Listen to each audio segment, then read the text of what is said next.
Hi, so today I'm taking you on a tour of Thai temples and the amazing, magical, mythical creatures that live there.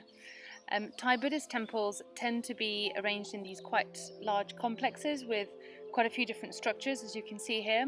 This isn't all taken from one temple, this is a mix of different temples, but they are all incredibly beautifully and intricately decorated, as you can see here.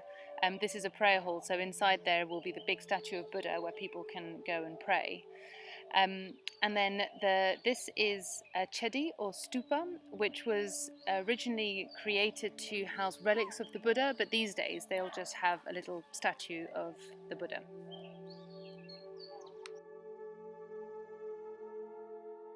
So the first mythical creature is the Naga. You can see a pair of them there at the entrance of the temple. They're a protective spirit, they're a serpent spirit, and you'll often see them at the entrances to temples, but you'll also see them on rooftops, around statues. There'll often be lots of different examples of them around temples, and they're often depicted as pouring out of the mouth of a macaque, which is kind of a cross between a crocodile and a serpent. And both creatures are aquatic, they're both beings of water and of the underworld. So not only do they protect the temple from any evil spirits, but they also control the rain in the area, which is really important in a country like Thailand, where they depend very heavily on rice-based agriculture, which requires a lot of water.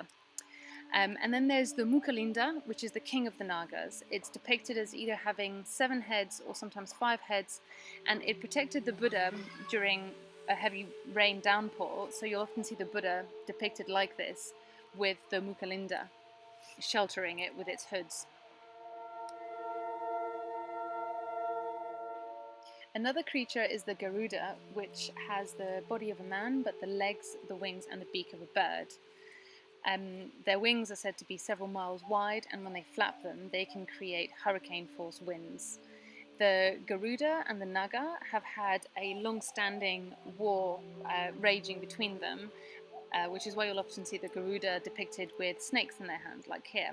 But the Buddha has since made peace between the two of them. And then we have this cool fella.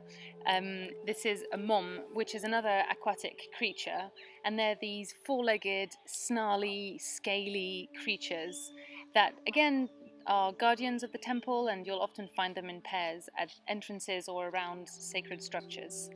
And then there are also the Sing statues or temple dogs like this. And again, they're just these snarly, brilliantly snarly, with big teeth. And they're just there to protect the temples from any bad spirits. In the Chinese Buddhist temples, they will be more like lions, whereas the Thai versions will be more like these dogs with big teeth. And then we have Hong, the celestial swan. And in this particular temple, you can see that's my dad there. So that's the swan, the sort of little golden statue that's hanging there. And hanging from it is some bamboo to be filled with holy water, and then there are some bells attached beneath the bamboo.